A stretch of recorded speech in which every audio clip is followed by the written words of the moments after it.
This is Coder Radio, episode 605 for January 28th, 2025.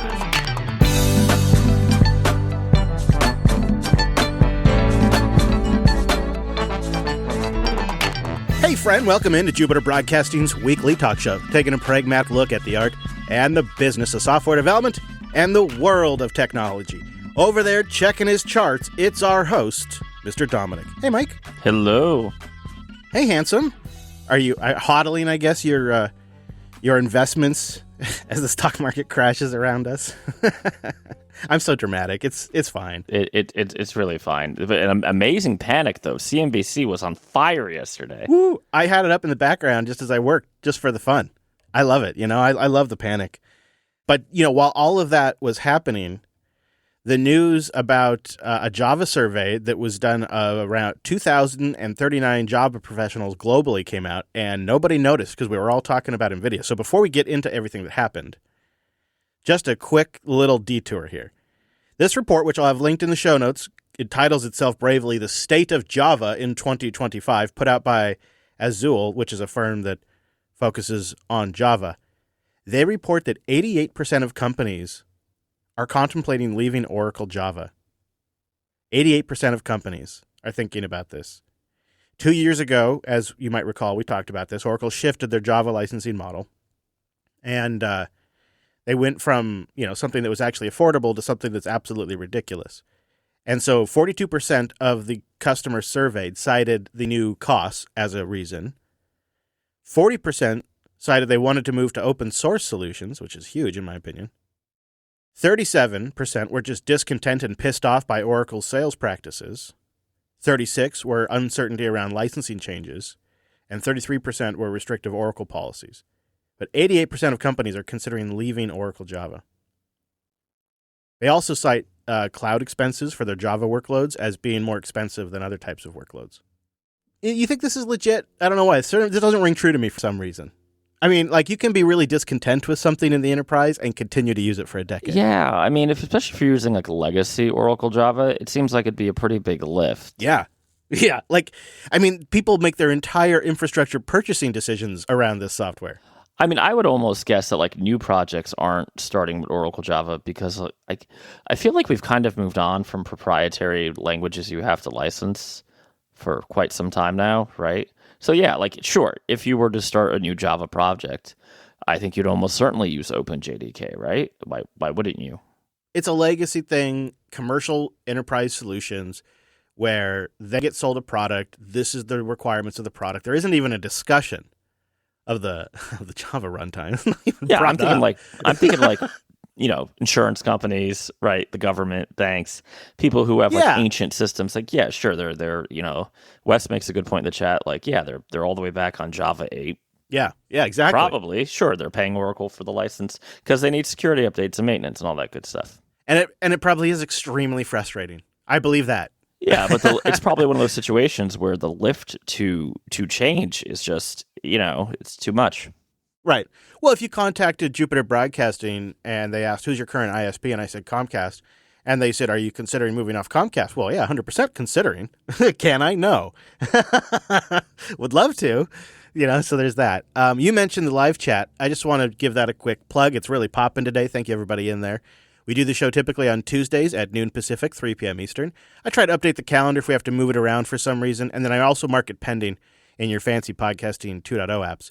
And then we have the Matrix chat, the Coder Radio General chat, where you can bang, suggest, and help title the episode. And it's nice. It gives the show a good vibe. Also, I'll just note this episode has no sponsor, so episode 605 is made possible by our members and our boosters and anybody who uses any kind of affiliate link when we have a deal with Bitcoin Well or something like that. So if you get some kind of value out of today's show, please do consider sending some value back to us. But let's talk about why NVIDIA lost almost $600 billion in market cap in one day, the single biggest drop ever for a U.S. company. Its shares plunged 17% on Monday, January 27th, 2025, resulting in a market cap loss almost $600 billion. And of course, any kind of companies kind of tangentially related, like data center companies, Oracle, Dell, Supermicro, they all saw 5 to 9 to 10% drops at some point during the day. So To be clear here, Mike, what's happened, one group out of China released an open source model. The entire industry had a heart attack for the day. And I think this underscores a key thesis of ours is that the market has been immensely fragile since the market rate hikes began. We never resolved fundamental problems. Big money needed somewhere to go, and so when AI was an opportunity, they pumped the hell out of it, papered over the problems, which this is demonstrated in data by monitoring the S&P 500. This is why I believe the S&P 500 has been dominated by the Mag 7 for so long now. NVIDIA's market cap alone is equivalent to around 11 to almost 12% of U.S. GDP. That's more than twice the relative valuation of Cisco at the height of the dot-com bubble. And all of that was shaken because one group released a series of open source models. All right, can we just take that in for a second? That's a signal. And it shows you how desperately they need this AI bubble. Yeah. Now, okay. Now, do you think this is NVIDIA Cisco moment, or is that being overblown, right? So right during the dot-com bubble, Cisco was the most valuable company in the world. Then its stock fell like 80% after the bubble burst. And there's ironically just parallels here, right? On Friday, NVIDIA was the most valuable company in the world. And then on Monday, they lost $600 billion. Well, listen, you win some, you lose some. You know how it goes. No? That's not how we feel? I mean, I don't think it's over for NVIDIA, I guess is what I'm saying. I've been playing around with DeepSeek. I'm sure you got a chance to play around with it sure too. Did. It's good. It's really good. It's good, but it's not going to tear down the U.S. AI companies, right? I mean, what we saw, I think, is a massive overreaction. There was a lot of doubts, and the market just acted on them. I think that's what happened. Because here's what's interesting: is I did a little bit of digging into this, and a lot of what is uniquely innovative in version 3 of DeepSeek really surfaced in version 2 around Christmas of 2024. Some of the core stuff, the core innovations, was already announced back in December, but nobody seemed to care then. And then this week, all of a sudden we realized when version 3 came out and panicked. So I thought maybe here's a little background on the V2 model. Maybe we should have been paying attention then. DeepSeek version 2 introduced what are considered two pretty big breakthroughs. There's DeepSeek MOE and DeepSeek MLA. Now, DeepSeek MOE stands for Mixture of Experts. Unlike GPT-3.5, which activates the entire model, MOE only activates the relevant parts or the experts for a given task. GPT-4 does this with 16 experts, each having 110 billion parameters each. DeepSeek MOE in version 2 improved on this by introducing specialized and generalized experts along with better load balancing and routing. Then you combine that with DeepSeek MLA, which tackled the memory issue inference. So typically memory use skyrockets due to the context window. I see this on my laptop. Each token requires a key and a value. DeepSeek MLA, or I guess it's also known as multi-head latent attention, okay, it compresses the key value store. So it significantly reduces the memory demands during inference. So then version 3 comes out yesterday, and it builds on top of all of that stuff. But that was some of the big breakthroughs. But then version 3 comes out with an even better approach to load balancing, which then further reduces communication overhead and multi-token prediction and training, which that made it cheaper to train by a lot. So, and then you combine the fact that the folks behind DeepSeek completely bypassed using CUDA, went to a lower level programming language, gained more optimizations out of their H800s, and they had a cheaper way to train this thing with a more optimized training path. Yeah, it's actually feasible that they trained this thing for around $6 million because DeepSeek, they released all the data. I'll link to the report from them. In there, they report that the training model required 2.788 million H800 GPU hours. And at $2 per GPU hour, the total cost came in at $5.576 million. So around $6 million to train this version 3, which is massive because, Chad GPT is like, billions of dollars for the same thing. But what we all have to kind of keep in mind is the cost, that $600 million, does not include the costs of investing in training version 1 of DeepSeek or version 2 of DeepSeek or any of the models like Llama or anything else or even ChatGPT that they also use to help train this thing, and the investments that were in all of those. Right? So the $6 million figure that everybody's freaking out about is just for version 3. And a lot what was done there could be done anywhere. That's my assessment, at least. What do you think, Mike? Yeah, I mean, I did play around with it some. It's not terrible, right? And I particularly like that it's open source. MIT can run it on your machine or, your servers. I think you make a good point about the money, though, because I think that's where the rubber meets the road, or the cash meets the cashier's machine, right? Yeah. I have, and I think you've agreed with me pretty much. We've been on our hobby horse here that the math doesn't seem to be mathing with the AI investments. Especially when you start talking like $500 billion to build a bunch of data centers just to train these things. Hang on, Chris. Hang on. So no chevrons are encoding. So we're just gonna. All right, screw it. Send SG-13. We don't give a shit about them anyway. I mean, isn't it kind of ironic that like 2 days after all that executive action stuff? Is it ironic or was it intentional? I mean, come on. Right. That's what I'm asking. Well, we can't. I mean, it's a little shot across the bowie. A little bit. It is the year of the snake, Chris, and you got to strike. Also, there's some irony that DeepSeek is put together by like an investment firm, like a banking group, and OpenAI is supposedly supposed to be like this open community beneficial thing. And isn't there some irony? Wait, Chris, we have to be positive on DeepSeek, which I keep calling DeepSync, and I had to proofread my stupid blog post like 10 times because of that. CB in the chat asked DeepSeek what it thinks about Coder Radio. I think you should read that out. Okay, you ready? Go. Putting all this together, I think the Coder Radio podcast is likely reliable because it features top-tier hosts with engaging content that address various tech topics in informative ways. The consistency and depth of episodes make it trustworthy. The Coder Radio podcast from Jupiter Broadcasting is highly reliable due to its expert hosts who deliver engaging, detailed discussions on diverse tech topics. There you go. We have consistent programming, rich content, etc. If you can't trust the Chinese AI about your podcasting choices, honestly, who do you trust? You got nothing. So I like that. But kidding aside, no, I mean, it's open source. Well, hold on. Hold on. You joke, but isn't that always going to be a competitive downside for DeepSeek in the U.S. or any NATO country or anywhere in the West, really? I mean, what U.S. government is going to want to bake in DeepSeek versus something that a U.S. company created? Oh, no, I wrote up my little brief for, executives, business people that I send out and I post on the Alice blog.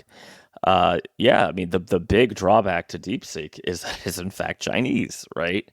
And there's always going to be, I would say, until things calm down, hopefully they do, a kernel of doubt, right? I was, we don't have it in the doc today, but, there's a VS Code fork out of China using their own AI-powered stuff too that I just find highly suspicious. I don't know, right? Like this, yeah, of course. I think being MIT licensed makes it a little more trustworthy. I'm not sure that I would want to use are we calling it AI as a service now? Is that the term? I mean, I could it's a go term with that. I've I know been what you using, mean. but I don't know if it's like a yeah. thing. Are you talking like AI that you reach out over an API, it does something for you and spits back the results? Yeah, I mean, I think there's a big difference between, I am sure there are hundreds of people auditing this code right now that's on GitHub. Yeah. This is what I'm wondering. And my question to the audience, if they want to boost in, is because it's MIT licensed, some of the training weights are open. Is that enough? Is that sufficient enough for U.S. companies and institutions to eventually trust something like this? Because you see similar trajectories in Linux. There's countries and groups that contribute code to the Linux kernel. The NSA and SE Linux is used throughout the cloud industry, even in different countries that are not the United States. And they seem to make peace with it because it was open source. So I guess my question to the audience is that enough for DeepSeek to be used in U.S. companies and U.S. government businesses, because I think if it could get accepted, it'd be a lot. It would make the cost of development for these things a lot cheaper. So why wouldn't this follow the trajectory that all other technology trends, since we have been doing the show and even before, of unless you are in a regulated industry, i.e. the military, certain banking things, certain medical things, right? Maybe certain avionics and, necessary infrastructure, that you always end up going for the cheapest solution. We have a decade of me bitching and moaning about people not wanting to do Objective-C native development or pay for it, right? So you're suggesting this was probably inevitable. I am pretty skeptical of our friends over in China, right? Because, why wouldn't they do everything we've done, basically? But something like this MIT licensed, I mean, can I go way out on a Naboo limb here? Yeah. I think this is the first thing out of, quote, AI that is potentially, I'm not like putting my Gungan flag down, but potentially an opportunity for independent developers to actually leverage this on their own products and their own IP, where they're not paying what is effectively a tax to OpenAI. I know someone's going to scream llama, llama, llama, red pajama to me, but llama's not that good, right? Llama, it's just not there. Yeah, it's not as good. In fact, I A/B tested DeepSeek, Yeah. not Sync, Right. DeepSeek, Right. against Llama in that beautiful LM Studio app you shared with me. And it's just it's not a contest. It's like the New York Yankees playing a little league team. I got to underscore this because you see, OpenAI was really kind of, they were fluffing their feathers about, they're the ones with the special sauce that Anthropic hadn't yet copied. They had this reasoning model that you could charge $200 a month for, right? I mean, Meta is working on one. They've released papers for a llama-based reasoning model. Google also has released an early prototype for a reasoning model, but OpenAI has shipped it, and now DeepSeek just shipped one as well. So it kind of it deflates the OpenAI hype in multiple different ways, which I think is something we're just going to have to watch play out. It's hard to make a call on that. Is it just me being pedantic, though? Like, isn't the OpenAI problem just arithmetic? That they're just spending too much money at an insane rate? Well, that seems clear now. The question before was the idea was we do all this spend now, so we grab the land, so we own the beachhead and build out the services. Right. Yes. Which is why you saw Sam also play out, which is you and I talked about extensively, his moat strategy by scaring the crap out of the White House and leaders around the world. Which, right? Yeah, I mean, people who listen to the show, which I think it's mostly regulars, right? They know that I personally hate the idea of let's have the government make us a monopoly because safety. Let's not forget I am not like, turning traitor here, but the American AI companies are the ones who brought us African-American Nazis because they were so worried about, media criticism and bullshit like that. They way over-indexed on safety in retrospect. Well, not only that, they spent like drunk sailors. They over-indexed on political nonsense. They're too busy fighting with Sarah Silverman, which, I mean, come on.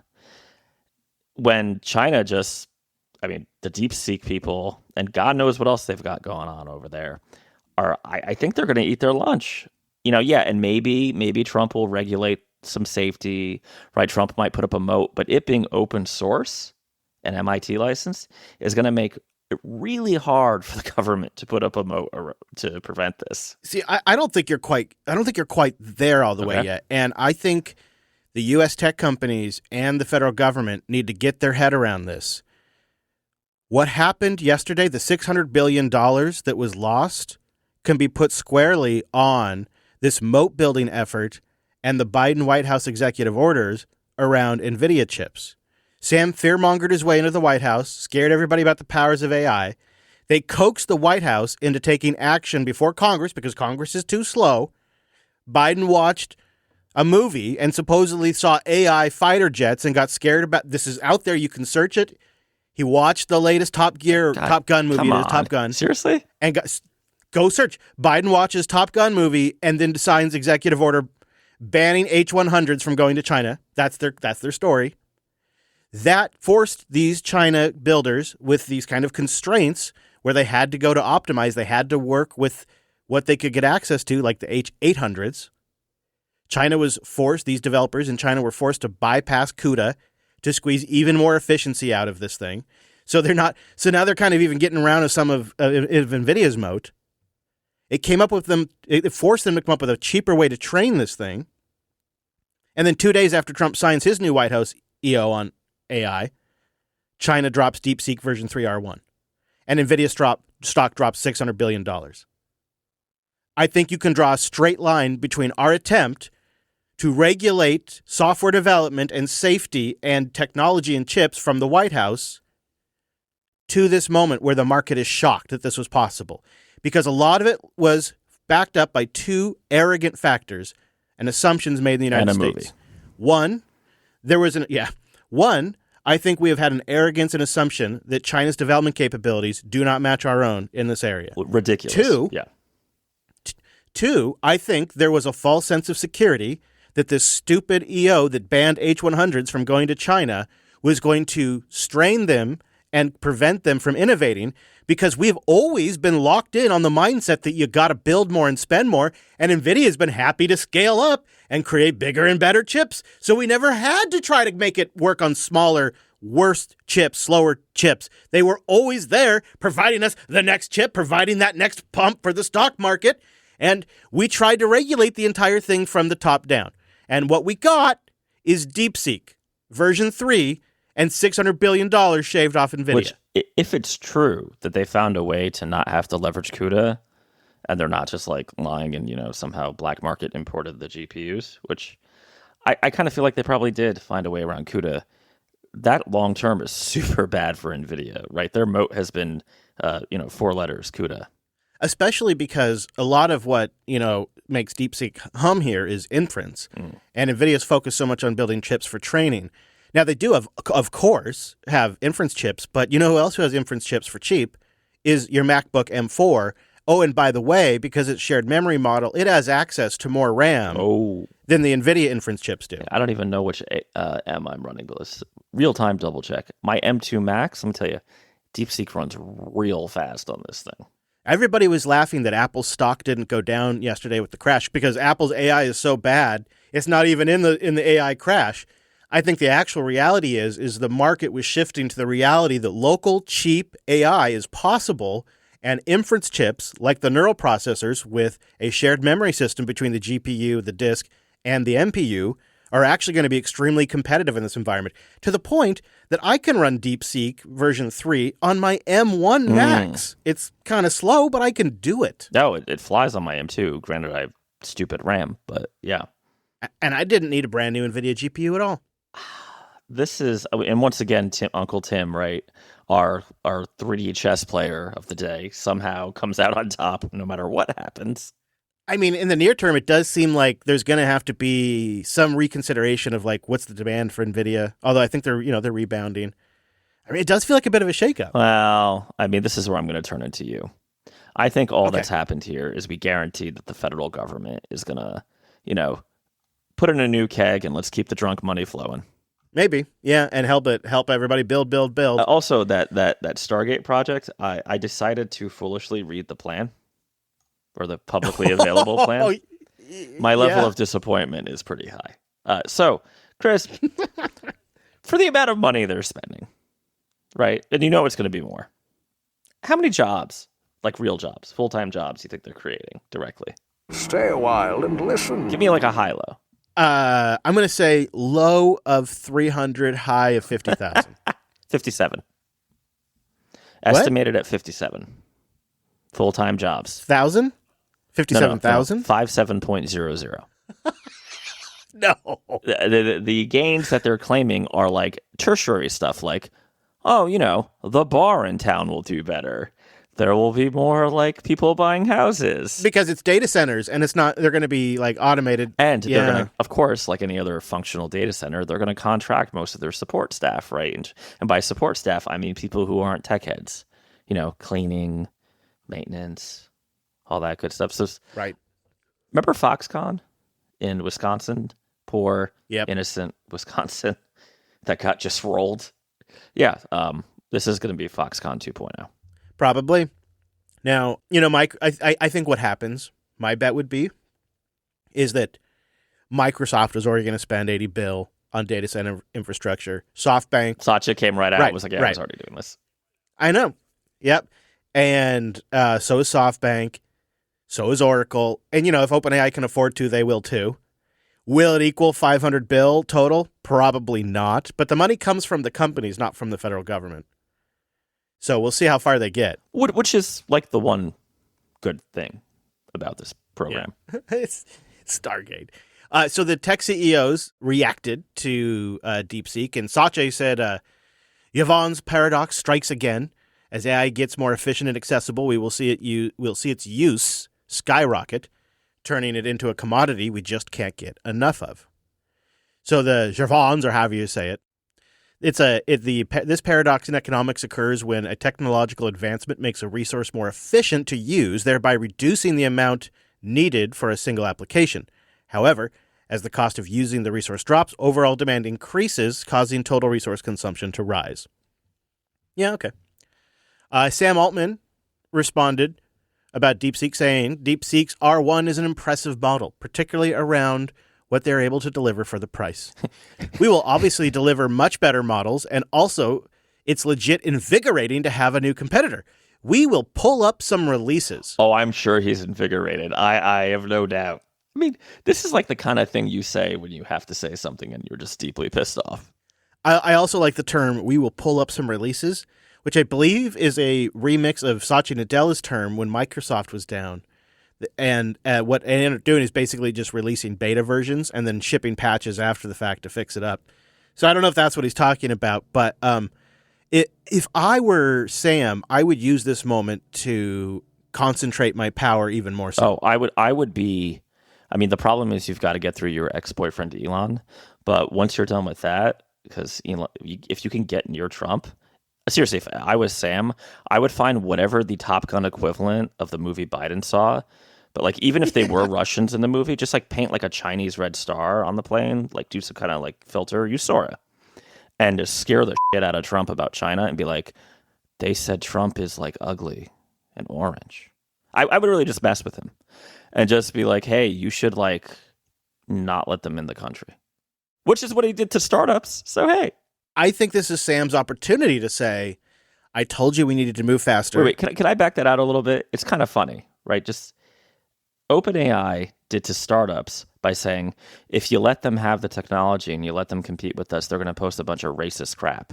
Yeah. Oh, can't do that. So now he's just got to change his tune and be anti-Chinese. I think Sam says, we should have been moving faster. I told you we needed to productize this. I told you we needed to worry less about safety. And he uses this to make his case, to get even more powerful. Oh, my God. You blame Biden. That's the move. You say, Mr. President, I was going to move faster, but the damn Democrats with all their stupid XYZ anti-racist woke bullshit made me hold back. Oh. That's the move. That is the S tier move that you make. Because then Trump will be like, You're oh, right. Sam, I'm sorry they did this to you. Oh, my God. And then Trump gets to tweet or social truth, whatever the hell he does, come out and say, I'm invigorating our AI market, our AI companies, and we're not going to hold them back with woke nonsense. Right. Woke nonsense is no longer going to hold American leadership back. Something like that, right? Sam, the invoice for consulting is on its way. And, that also would line up really nicely because last weekend, Sam, after the whole trip to the White House to talk about Stargate, Sam tweeted it on, looks like, did I save it? I shared it with you. His tweet about how he's, here we go. I don't know. I didn't save the date, but this is a few days ago, 6 days ago, I think. Watching at POTUS, President of the United States, more carefully recently has really changed my perspective on him. Of course. Shocker. I wish I had done more of my own thinking and definitely fell in the NPC trap. Oh, God. I'm not going to agree with him on everything, but I think he will be incredible for the country in many ways. Now, previous Sam tweets about Trump were more about how he's going back to work to take him down, complimenting Reid Hoffman for trying to take out Trump. he said, "You won't believe the things I'm building to help stop Trump." Like, he's tweeted very aggressively against Trump. And now you're right. All of a sudden, he's like, "I didn't think about it right. I didn't carefully observe him. I was an NPC." He could totally parlay that into, "I didn't want to do it, Mr. President. The Biden White House made us be woke." Mr. President, you have shown me the light. I was lost. I was making... I mean, really, treat it like a religious conversion. Oh, God. I would at least get a laugh out of it. It'd be pretty gross to watch, but I'd at least get a laugh out of that, you know? That'd be the funny way to go. Would you get a laugh? Watching Sam shapeshift like Odo on Deep Space Nine is amusing to me, you know? It's even better special effects now. That was a fantastic... His hair. Did you see his hair with Satya today? Yeah. It's doing some Odo stuff there. I don't know what's going on, but it's like the man. His hair is, just for folks, obviously a podcast, not visual. It's straight up as though he's in a battle. Maybe it's like a battle headdress kind of situation. Yeah, it stands up. Yeah. Mm-hmm. 4 boosts to go. All right, well, let's get to the boosts, and guess who's back, and he's back in a big way. It's our podcast with 125,000 sats. Hey, Rich Lobster! Oh, yeah. Beating last week's episode right off the top here.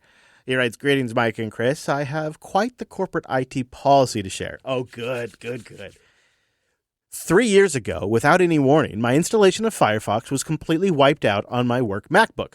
I rely heavily on Firefox for my research thanks to its awesome multi-account container and tab group extensions. After posting about this on the org's Microsoft Engage group, the response was a garbled mess of InfoSec cliches and, quote, "just use Edge." God.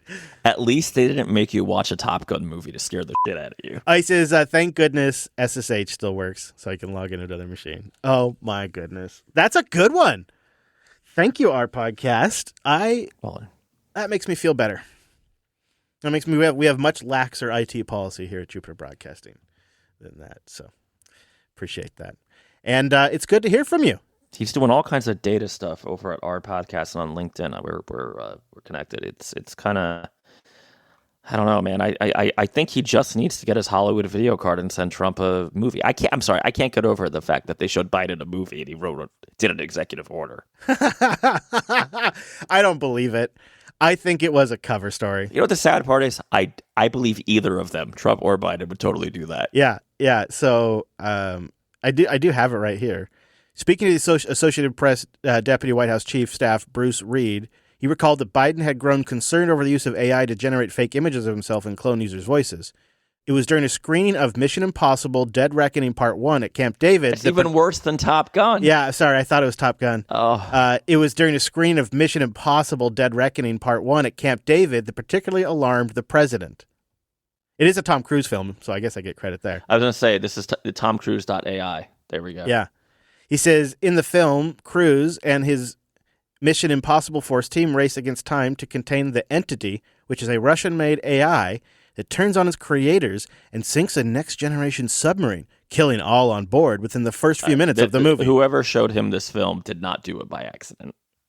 There's no way. Reed, again, this is a staffer of the White House, Reed told the AP, quote, "If he hadn't already been concerned about what could go wrong with AI before that movie, he saw plenty more to worry about." In the words of Joe Biden, come on, man. Really? A Tom Cruise movie? Come on, man. Isn't that great? You have like all the classified information. You could wake up on a Tuesday and be like, all right, guys, here's what's going on in Area 51. Instead, you're like, Tom Cruise is going to show me the way. Hey, could have been worse. He could have watched Discovery. Remember the season with Control? That would have really freaked him out. So. Oh, my God. Or, no. How about really anything with actually the actual Stargate where they take over people's bodies? That's pretty rough. Yeah. Anyways, our podcast, thank you very much for the baller boost. He's a good guy. He's a real good guy. No, he's a great guy. And not only is he here live, but he is also one of our boosters at the top of the charts. It's Adversaries 17 with 70,000 sats. I hoard that which your kind covet. Well, let's hear it, good buddy. And Adversaries writes, here's a boost to boost your day. I've been loving the source feed. Just finished the episode, and I thought those boost numbers needed to be a little higher. Thank you. We really appreciate that. The show really needs the love, so thank you very much. Thank you very much, Adversaries.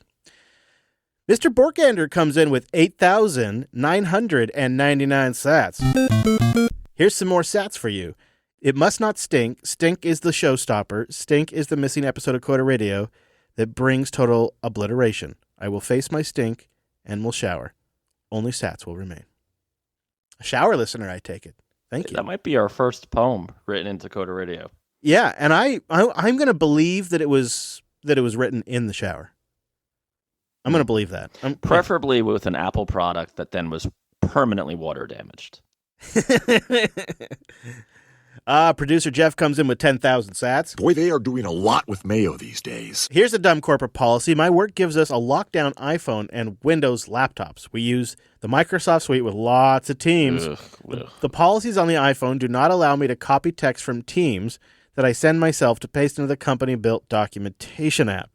But I can copy text from the documentation app, and I can paste that into Teams.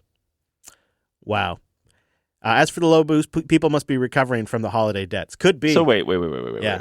You can copy confidential information out of the company into Teams. Or into a Teams app, which you could be in anybody's team, I suppose, right?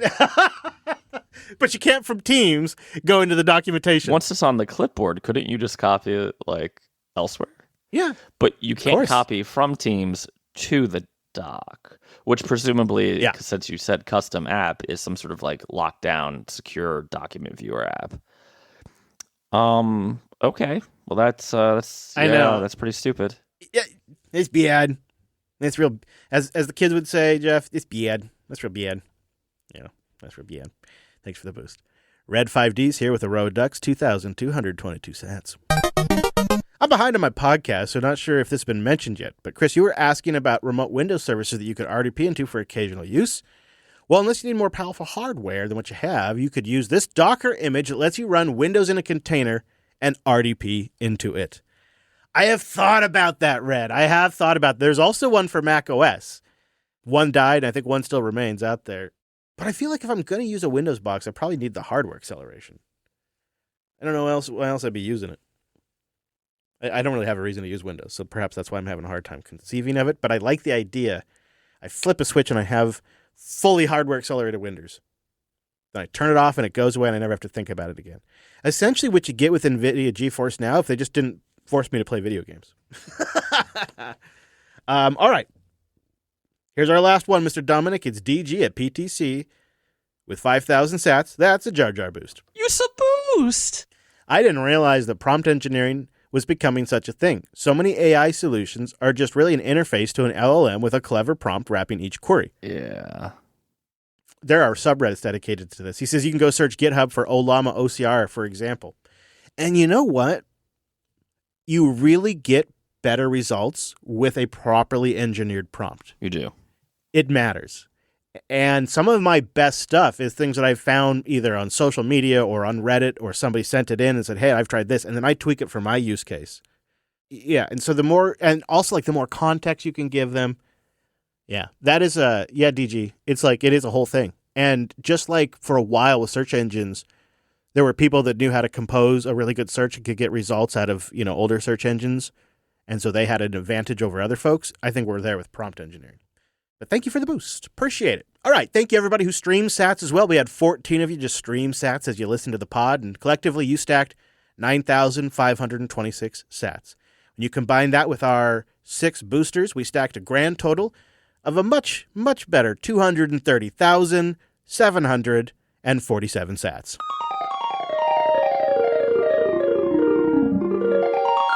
Of course, a portion of that goes to editor Drew, myself, the network, and then we also include Mr. Dominic.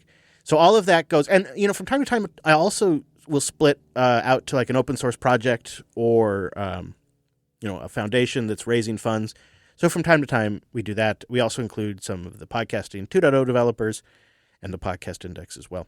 If you'd like to get a new podcast app, just go to podcastapps.com. There's lots to choose from. I think the easiest ways to get started are just linked at the top of our show notes.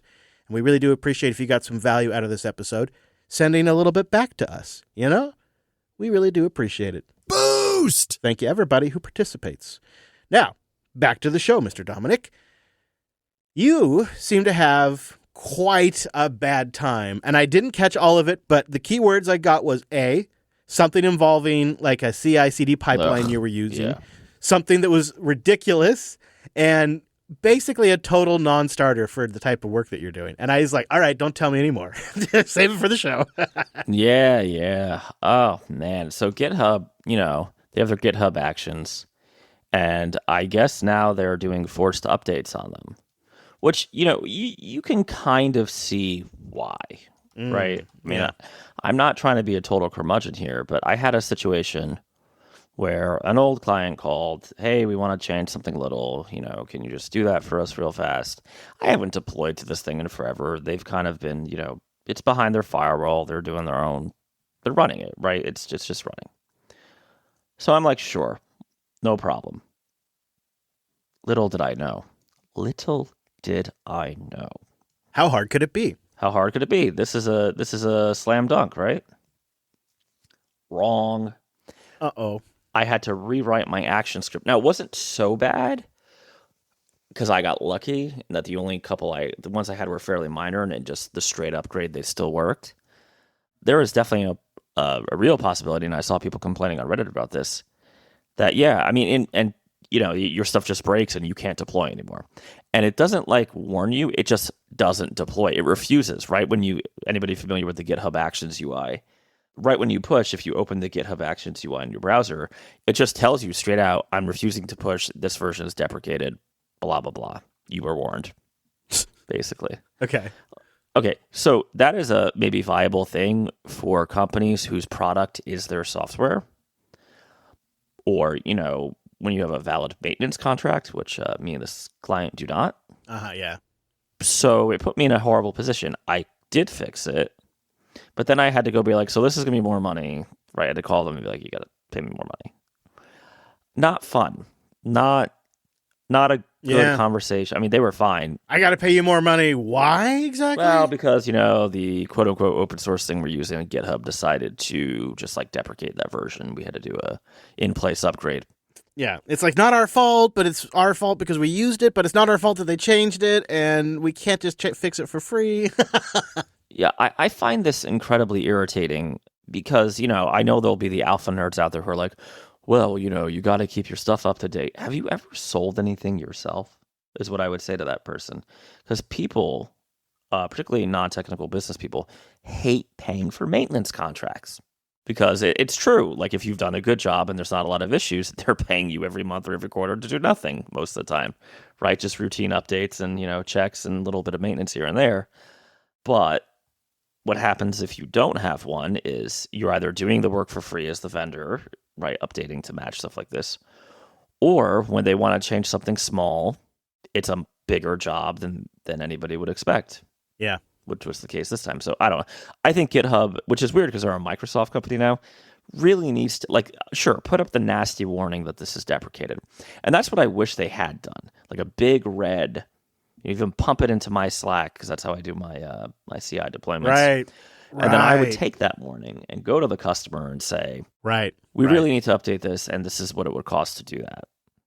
Hey, you got 90 days or 180 days, and this is going to quit working. Right. When should we schedule Instead of for just this? leaving me in the lurch. Yeah. Well, no. They did that, right? But nobody had deployed anything for 90 days because they were just running it. Right. It should run indefinitely. And the warnings should just become increasingly aggressive until you say, we're not updated. Use the magic S word, security, right? That is the way you get business types to upgrade things. Just say security over and over again. Mm-hmm. I mean, it wasn't a big job, right? It took me an hour, but it's just, I hate this kind of thing. Maybe I'm a little scarred from my bad old days with my Mac app. Well, when I try to put myself in the shoes of calling this customer up or sending them an email and being like, surprise, here's something you didn't expect that's going to cost you money. That's a difficult position to be in. It's a bad conversation. Right. That's as a business person. Yeah. Oh, I don't like that. It makes me feel uncomfortable just thinking about it.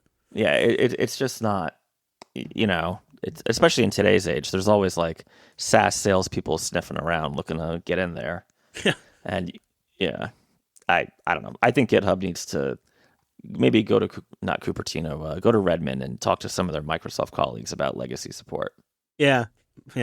Enterprise. All right. Well, Mr. Dominic, is there anywhere you want to send the good folks before we scoot? Go to alice.dev, and let me know if you want anything automated or data management. That'd be my suggestion. Alice.dev. Go there once a week, If not, it's just part of your web routine. Maybe even put it in your bookmark toolbar, alice.dev. You can find me on the wild side of the internet at chrislas.com. It's my handle on Weapon X as well, if you do that. The show over there is at Coder Radio Show. And links to what we talked about today, those are over at coder.show/605. You're going to find our contact form and our RSS feed there as well, and ways to join our live chat, Matrix chat, and all of that, which are just extended ways to enjoy the show. Take it a little bit further. And of course, we love it when you boost the show and support us as well. And a big shout out to our members. Now, I hope you join us next Tuesday or Wednesday if you get it in the RSS feed, because we will be right back here next week.